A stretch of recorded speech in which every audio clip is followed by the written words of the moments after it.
Let's talk about the fights to make after UFC 312 Du Plessis versus Strickland 2, man. Like I said, the card itself was okay. I'm not going to be going through every single fight, but the big fights we're going to talk about today. Because I feel like some fights have to happen. Like there's some fights that now need to happen because I know the result of the fights and I just know how to go down, and they would change the trajectory of like a lot of these weight classes. So these are the next fights to make. Some people I want to be fast tracked.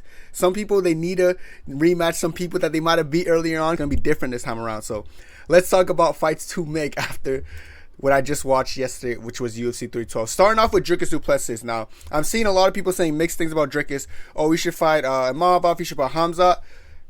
Listen, I understand both sides, but there's one fight that makes the most sense. It's Hamza Chimaev. Now, I know the narrative with like, oh, but Kenny Imavov beat more middleweights. This, that, and the third. Let's be real, guys. Usman's not a middleweight. He's still one of the greatest fighters on the planet ever, and Usman would give anyone a hard fight. I think Usman on short notice would have beat anyone in the middleweight division that day, except for Hamza Chimaev. That's my honest opinion.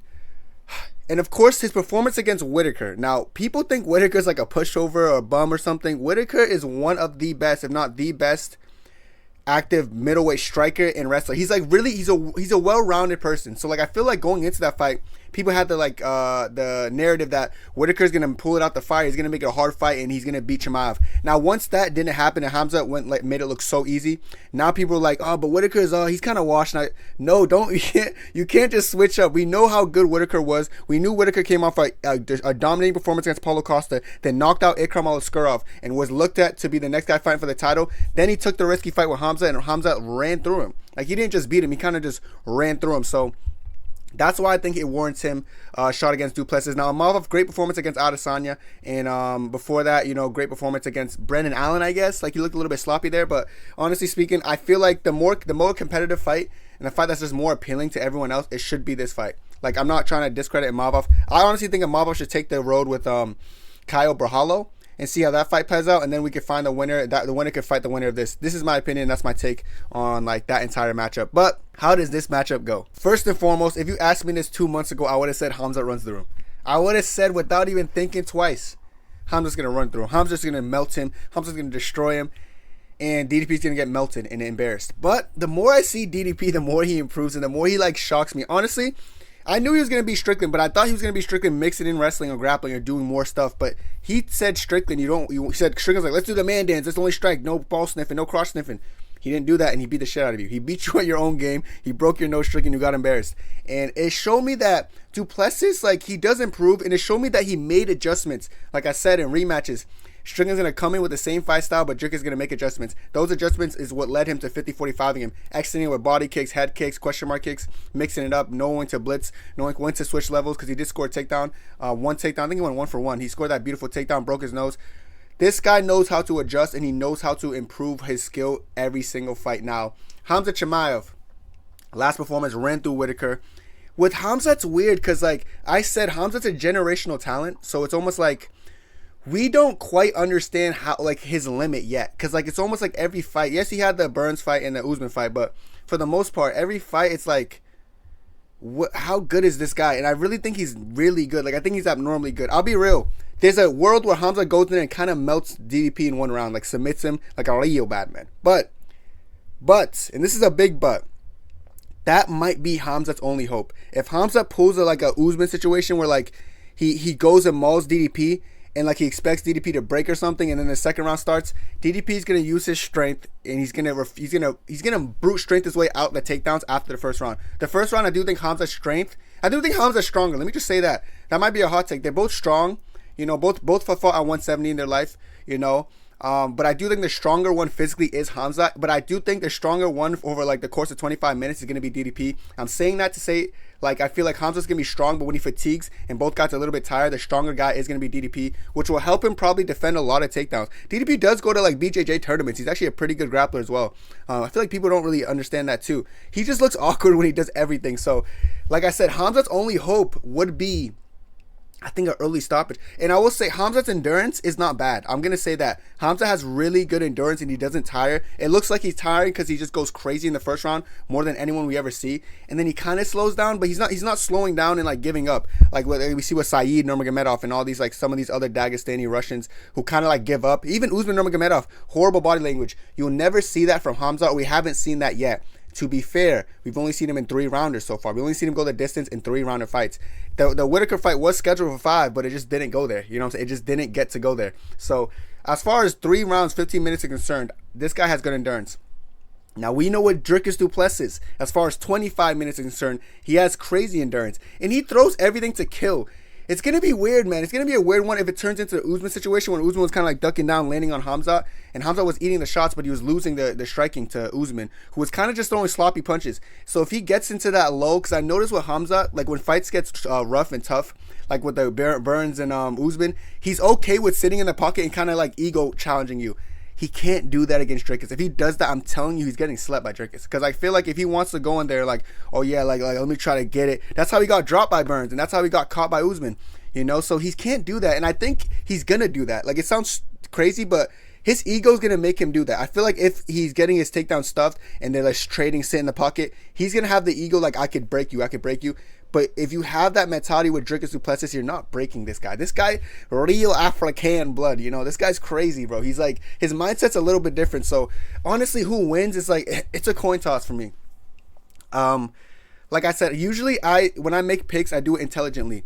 I feel like Khamzat has more of a chance of winning. However, I think DDP has more paths to victory, which would lead me to believe that depending on the odds, I might lean DDP. But I'm saying right now, this is so early, I don't really know. I'm going to obviously watch more film if the fight gets announced and booked. But as for an early prediction right now, I'm going to say it's a coin toss, but DDP is a bad man, bro. He's tough, and Khamzat needs to get him out there in the first round. Like Whitaker, he didn't need to get him out in the first round. I even said in my Whitaker video, he's going to beat him in the first round, but if he doesn't, you have the endurance to last with Whitaker because he has that mindset. But that's because I've seen Whitaker falter a little bit. I don't see that with DDP at all. So, like, he kind of needs to get him out early and get some kind of submission because if he doesn't, I think it's going to be a long night for Khamzat, and I do think he's going to lose to Dricus du Plessis. So, still early predictions. Don't know for sure, but take what you want what I said. Just take what you want, whatever I said. Like, I'm just saying it's going to be a hard fight for both guys. Let's leave it at that. Now, of course, the guy who got his shit kicked out of him by DDP was Sean Strickland. Now, what is Sean Strickland going to do? Yes, baby, we're doing it, man. Holy fuck, man. Strickland versus Adesanya, man. We need it. We crave it. We adore it. It makes so much sense. Even in Izzy's like recent video when he's predicting UFC 312, I said after Strickland loses the DDP, you should run it back with you should run it back with Strickland. Izzy himself liked it in his Freestyle Man channel. It was either Izzy or David Adesanya. I don't know who runs that YouTube account, but they liked the comment, so it showed they had interest. That was top comment, and now look what happened. That comment aged so well because what Strickland lost in a bad way too. He didn't just lose; he got his nose broken. Like he got beat up 50-45. Now, DDP is a slept-on striker. When DDP and Izzy were striking, Izzy was melting DDP, destroying DDP because he knew how to outstrike him. Now, I know people are going to bring up the Imavov fight as if Izzy wasn't outstriking Imavov as well and beating up Imavov, but he got caught with a punch and got knocked out. Now, people are going to be like, Izzy got knocked out by Imavov, so he's going to get beat up by Sean Strickland. Okay, let me tell you guys two things. Let me just explain to you why this is not what you think it is and why I love this fight so much. DDP did beat Izzy, you know, but DDP's grit in like heavy hands is different from Strickland. So DDP's able to like go in there with like sporadically and kind of be like a marauder and try to like break people. Even though he was getting outstruck by Izzy, he had moments where like he would just keep falling as he keep jumping and lunging into stuff, and that's ultimately what got Izzy hurt and then got Izzy pulled down to get submitted. Now, does Strickland have submission that I should be worried about with Izzy? Hell no. Now, for the Imavov fight that a lot of people in the comments are going to bring up, oh, Imavov knocked out Izzy, so Strickland's going to beat him. Imavov has pop in his punches. He has TKO knockout finishes before this. He did knock out Izzy. Am I worried that Strickland's going to have more power than Imavov, or Strickland is a hard hitter all of a sudden? Nah, Kenny, Strickland hits so hard, dude. He's a knockout specialist. People are going to try to gaslight us now that like Strickland's some kind of knockout specialist, even though we all know he has pillow hands. So when I bring up this fight, a lot of people are gonna be like, Imavov just knocked him out. What, you think Strickland has knockout power? You think Strickland has submission like DDP? Bro, Izzy versus DDP was so much more competitive, unironically, than this fucking rematch. This is Strickland's problem. He beat Paulo Costa by split decision. Then he goes on to go fight DDP, who just beat Adesanya, which showed he improved. If you just beat Adesanya by submission, it shows you improved. You know, compared to Strickland, who split decisions Paulo Costa, who's shitty, and then he waits like 8 months and then fights DDP. And then he just gets beat. And the way he got beat, like this kind of beating changes you. You know what I'm saying? It's not, he's never got outstruck 50-45 like that and embarrassed like that in his life before. Ever. Now, Adesanya that fought DDP was what? He was a lot more aggressive. The Adesanya that fought Strickland, if that Adesanya that fought Strickland fought DDP, DDP would have knocked out Adesanya in 2 rounds. Like, I'm talking Adesanya just like backing up against Strickland, running away, respecting Strickland's pace and pressure way too much. DDP would have chinned Izzy in the second round, like within 2 rounds, 100%. But the Izzy that fought DDP, people are like, why was Izzy having so much more success on DDP than Strickland was? Because Izzy was coming forward in that fight, just like he was in the Mava fight.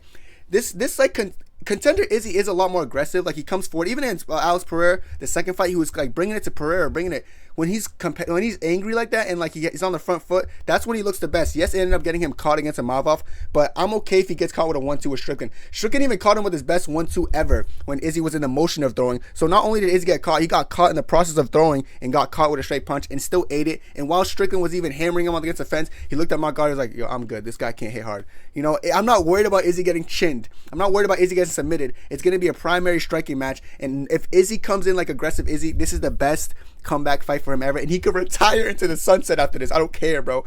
This is the best fight. The way these fights played out is just so happy. Like, it makes me happy because I like Imavov. He's doing good, furthering his career. You know, Izzy was beating up Imavov for the knockout. He looked good before he got chinned, you know, by someone with some good power in his hands. Strickland doesn't have power in his hands. He doesn't have that wrestling threat of DDP. He's not as strong as DDP. He's just a guy whose style has been figured out now. You know what I'm saying? So this is why I'm so excited for this fight, and I hope it happens because I know Izzy's going to beat him. And I hope the odds make Strickland a favorite, you know, so I can go my underdog streak keeps going. I'm 3 for 3 in underdog picks this year, chat. I'm just too good with these underdog picks. But like I said, Strickland vs. Adesanya is the fight to make. And Strickland, man, I hope you learned your lesson, brother. You know, I hope you keep talking, brother. You know, keep talking, brother. All this talk in media day about stuff that have nothing to do with fighting, that's why you got embarrassed like that, and you deserved it. And Izzy's gonna beat him worse. He's going to knock him. Izzy's gonna be the guy to knock him out. Izzy's gonna be a lot more aggressive. And I'm telling you, aggressive Izzy would never lose to this guy. If they fought 1,000 times, aggressive Izzy beats him 1,000 times,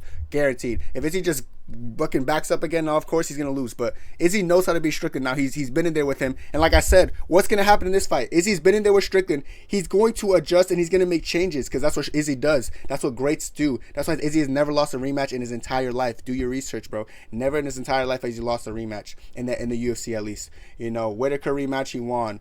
Fucking Pereira rematch he won. He doesn't lose rematches, so because he makes adjustments, you know. So Strickland is going to be the same guy who doesn't make adjustments. Like I said this in the build-up. The same Strickland that fought Kamaru Usman is the same Strickland that fought Paulo Costa. That's the same Strickland that fought DDP. DDP made adjustments, which is why he ran through Strickland, you know. Strickland's not going to make adjustments again. He's going to go against Izzy thinking I could just back up Izzy again. Izzy's going to make the appropriate adjustments and snipe him and beat him up for either 50-45 as well, or he's going to knock him out. This is my take. This is my opinion. I can't wait for this fight, man. Oh my God. This fight is what you need to make. I'm going to, bro, if I have to DM Izzy 1,000 times, I'm going to do it. If I have to call Izzy and say, yo, brother, what's going on, brother? Come on, focus up, lock in, and take this fight. Strickland's probably going to run. Bro, and I know people want Strickland versus Whitaker because Strickland said Whitaker's a can. He said, oh, Hamza beat Whitaker because Whitaker's a can. Whitaker would beat the fuck out of Strickland too, but do I want to see that? No. And honestly, when Izzy and Rob were sitting together, talking about like when they were collabing together in the Freestyle Bender channel, Whitaker like said something about Strickland. Izzy was like, I'm gonna handle him to Whitaker. I remember Izzy said that. He already said that he's gonna handle Strickland to Whitaker's face. So I don't think Whitaker's gonna disrespect Izzy and take that fight. So this is the next fight to make, no doubt in my mind. And I'm so happy about it because I just know what's gonna happen. And it's gonna be. This is the only loss from Izzy that it gets me a little bit frustrated, you know, because I hate losing to DDP is fine. He's a warrior. Losing to Imavov is fine. He's a great boxer. But losing to this guy, brother, you know, we need this back bad. So I can't wait for this one, and we're gonna knock him out. Trust me, dale. But that's the next fight to make there. Now let's look at the co-main with Zhang Weili, which is an easy performance against Suarez. She should fight Valentina next. No one else in her division. I heard someone in the media, they say something about Mackenzie Dern, who's on a 2-fight win streak, which shows me that Weili's done with the weight class. You're not fighting that bum. You know, I can't be bothered about her. She should go up and fight Valentina. Of course, Valentina. I think she has a French girl like Fioret or something, Moreno Fioret, the French girl. Which I think Shevchenko's gonna win. So maybe Shevchenko hurries that up, or like if that fight's not gonna come into fruition, I think Weili should move up and wait, and she should fight Valentina. We need a super fight for Weili because on the pound for pound women's list, I believe Valentina was number 1 and Weili's number 2. After this fight, they might put Weili number 1, but it's just like this should be the pound for pound number 1 fight for the women's. Like we got it with Volk and Islam, we got to figure it out with these two. I do think Weili has a very good chance of beating Valentina. Valentina is a very smart, safe striker. She has good push kicks. It'll be competitive. I can see Valentina using her push kicks in her length to her advantage in this fight. But Weili's very scrappy, and she knows how to grapple as well. Both people could grapple. If Valentina gets you in a crucifix, those elbows are raining down. You know what I'm saying? So they're both dangerous people. They're both very, very well rounded. They're both pound for pound. I don't even know who's better. I don't know, man. I don't know who's better. But I would love to see this fight. Of course, it's gonna be Weili going up in weight. She is kind of short. So, I wonder how she would put on the weight, but, brother, she's a beast regardless. So, we'll see how this fight goes if it happens. I do want to see it next, though, because it's definitely going to be a fun fight. Now, what does Suarez do? She should fight Mackenzie Dern. I think Suarez should fight Mackenzie Dern. Both grapplers. Suarez is really good. It just, the odds made no sense. That's why I seemed like I was going in on her fight week. I was just very surprised with the odds, but yeah, Suarez should fight Mackenzie Dern. She's running a 2-fight win streak, like I said. Her last win against Ribas, cool win, good, great submission. But Suarez is going to show her levels in the grappling, in my opinion. She's going to whoop her very easily and very well. So I think Suarez should go down and fight Mackenzie Dern, who's like the number 6 ranked or something like that. But speaking of, let's go into the prelims now and talk about people who should get pushed. I need some people to get pushed and fast tracked. Of course, we had some prospects fight Topuria, Alexandre Topuria. I think he should fight Kyler Phillips, who's number 12 ranked. Of course, Kyler Phillips had a lot of hype behind him, and he's got embarrassed by Rob Font. So I think we give Topuria that challenge of Kyler Phillips and see how Topuria does against a ranked opponent. So I know we might Pereira max him where we give him 3 fights in a title fight. Now we can't because Marab. But I do think we should get Topuria in the rankings as soon as possible. He showed a very complete game. He had that same boxing stance as Ilya. He showed grappling, showed control time, showed German suplex. Brother, this guy crazy. And then Kyler Phillips, let's see if he's the truth or not, bro. Was Rob Font just a veteran maxing you and just got you out of there? Or you actually, was it an unlucky night? We're going to find out. So I feel like a number 12 ranked guy will be someone good to give Topuria, because yes, you're going against ranked competition kind of quickly, but do I think Kyler Phillips is some kind of absurd he's unbeatable at bantamweight? No, because of course Rob Font just beat him. So if there's a challenge for Topuria, let it be Kyler Phillips. Why not, bro? Never 12 ranked guy. Give him the challenge, and I think Topuria will surprise a lot of people here. I mean, maybe not surprise. Maybe a lot of people think Topuria does beat Kyler, but let's get him in the ranks as soon as possible. I know Marab is they would never fight each other, and he's champion, but Marab's a little bit older. Maybe he has 3 more fights left. By then, I think Alexandre Topuria is going to want to fight for the title. It's interesting. This guy might be just as good as his brother. That's scary thing for the 135ers, but I think against a Kyler Phillips is going to show how good he really is. If he goes in there and whoops Kyler Phillips, great. If he goes in there and loses, go back to the drawing board and figure out how good you really are. But overall, I'm going to say I think Topuria should fight Kyler Phillips, and I do think Topuria should win this fight. I'll be lying if I said Phillips wins. I think Topuria is a little bit better of a striker, as well as a smart grappler from what I've seen already. So I am leaning Topuria in this fight, which is why I kind of want him to get pushed to this fight. And this is kind of the safest ranked opponent I feel like you can fight that also makes your name go up crazy if you win. And last but not least, I'm going to talk about Wong Kong. Give her Jasmine, just whatever the fucking last name is. Just number 9 ranked. I know she's ranked high, but I feel like Wong Kong's whole goal was to come into the UFC and have the Alice Perez story with Valentina Shevchenko that she beat up in kickboxing. She's trying to beat her in MMA now. Even though Valentina is a lot more improved, she can grapple and can all this other stuff. I feel like it's still an interesting storyline, an interesting fight. So I feel like I gave Wayne Kong the Jasmine fight, and I feel like Jasmine's tough. She looked good in her last fight against MBS. Bueno Silva's so bad though, but now you're going against someone who could strike, and I wouldn't be surprised if Jasmine tries to wrestle, but we'll see how good Wayne Kong's defensive wrestling is and tactics like that. So this is the next fight to make for Wayne Kong, and I feel like I like her, bro. I've hope in her, so I feel like this would actually be a fun fight for me to watch. Unironically, I don't really care about WMMA like that, but I do care about the Wayne Kong. So these are the next fights to make, and these are my predictions for it. I honestly think Wayne Kong probably beats Jasmine, but it'll be a tough task for her. But this is overall all the fights I feel as if should be made after the UFC 312, especially the Adesanya Strickland one. That's the one I'm really banking on. But other than that, let me know what you guys think down below. Hope you enjoy, and God bless. 2, 3, 4.